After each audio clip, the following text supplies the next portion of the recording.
दोस्तों, आज मैं आपको एक कहानी सुनाने जा रही हूँ जो मेरी दादी सुनाती थी। तो चलिए कहानी शुरू करते हैं। एक राजा थे, उनकी 3 बेटियाँ थीं। तीनों रोज़ मंदिर जाती थी पूजा करने। रास्ते में उन तीनों को एक साधु मिलता था। दोनों बेटियों को बोलता था, तुम दोनों की शादी बहुत बड़े घर में होगी, बहुत बड़े राजकुमार से होगी। और तीसरी बेटी को बोलता था, तुम्हारी शादी एक मरे हुए से होगी, मुर्दे से होगी। तीनों बेटियां रोज़ मंदिर जाती थी, रोज़ यही बात बोलता था। तीसरी बेटी एक दिन घर आके छोटी बेटी रोने लगी। तो राजा उससे पूछते हैं, क्या हुआ? तो राजा से बोलती है कि जब भी मैं जाती हूँ वो साधु बाबा मिलते हैं और वो यही बात बोलते हैं कि मेरी शादी मरे हुए से होगी। तो राजा उसे समझाते हैं और बोलते हैं, मैं तुम्हारी शादी खोजने के लिए बहुत हाथी घोड़े पे बैठ के जाऊंगा और तुम्हें भी साथ में लेके जाऊंगा। फिर तीनों दिन बीतता गया, तीनों बड़ी होती गईं। राजा ने दोनों बेटियों की शादी अच्छे घरों में अच्छे राजाओं के राजकुमारों के साथ कर दी। तीसरी बेटी की शादी की बारी आई तो राजा ने कहा था, हाथी घोड़े सैनिक साथ लेकर उसके लिए राजकुमार खोजेंगे। तो फिर अपनी बेटी को साथ लेके वो राजकुमार खोजने के लिए निकल गए उसके लिए। जाते जाते जाते जाते जंगल पड़ा। जंगल में एक घर दिखा तो राजा को प्यास लगी थी। राजा ने अपनी बेटी से बोला, बेटी तुम इस घर में जाओ, देखो कोई होगा, पानी लेके आओ मांग के। बेटी जाती है। छोटी बेटी जैसे ही दरवाज़ा खोल के अंदर जाती है वैसे दरवाज़ा अपने आप बंद हो जाता है। वो दरवाज़ा खोलने की कोशिश करती है पर दरवाज़ा खुलता ही नहीं है। बाहर से राजा उसके पिता दरवाज़ा खोलने की कोशिश करते हैं, फिर भी दरवाज़ा नहीं खुलता है। दोनों बाप बेटी बहुत रोते हैं। उसके बाद राजा बोलते हैं, बेटी साधु जो कह रहा था शायद वही तुम्हारा नसीब है। तो वो भी वो जो साधु ने कहा था उसे एक्सेप्ट कर लेती है। फिर राजा वापस चले जाते हैं और वो उस घर में रहने लगती है। तो उस घर में मतलब कोई रहता तो था नहीं। फिर वो उसके राजा के जाते ही दरवाज़ा खुल जाता है। फिर राजा जो है उसकी लड़की, राजा की लड़की, वो रोज़ उसके आंगन में बहुत सारी घास उगी हुई रहती है।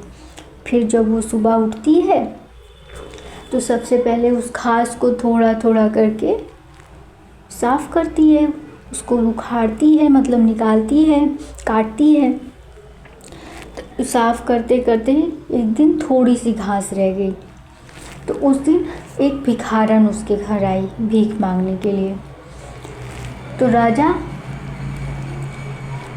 की जो बेटी थी वो थोड़ी सी बची रहती है, वो उसे छोड़ के अंदर उसके लिए कुछ लाने के लिए चली जाती है और बोलती है कि वो भिखारन बोलती है, मैं तब तक इसको कर रही हूँ। और वो थोड़ा सा बचा हुआ था घास। फिर वो अंदर जाती है और वो करने लगती है और वो जैसे ही घास ख़त्म होती है उसमें से एक राजकुमार निकल पड़ता है और वो उसका हाथ पकड़ लेता है उस भिखारन का। उधर से वो राजा की बेटी आती है, अंदर से राजा की बेटी आती है।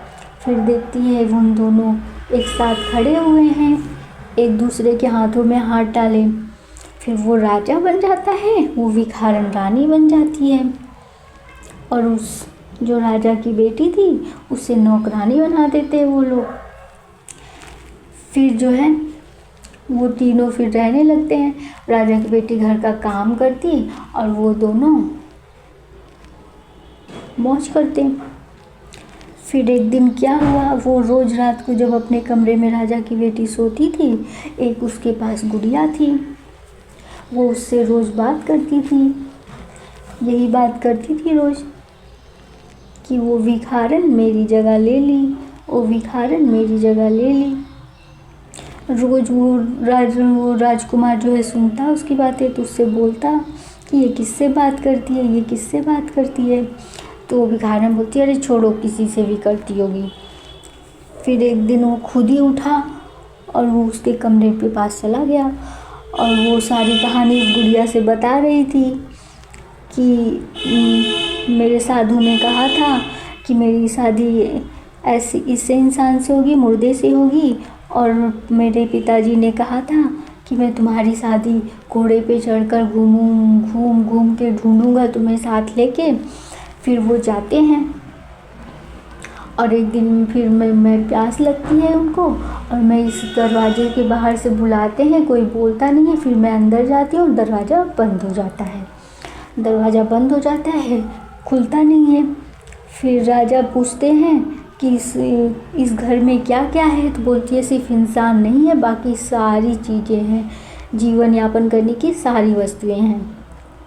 फिर राजा चले जाते हैं और फिर उस दिन घास को उखाड़ते उखाड़ते छिलते छिलते जो है वो भिखारन थोड़ा सा रह जाता है, तो आ जाती है और वो उसे करती है और वो उसका हाथ पकड़ लेते, सब कुछ उस राजकुमार को बताती है। फिर राजकुमार सुबह होता है, राजकुमार फिर उससे पूछते हैं भिखारन से, वो हक पका जाती है। फिर वो भिखारन को वो राजकुमार बाहर निकाल देते हैं, दोनों साथ में रहने लगते हैं। ये कहानी ख़त्म। आप लोगों को मेरी कहानी कैसी लगी ज़रूर बताइएगा कमेंट करके।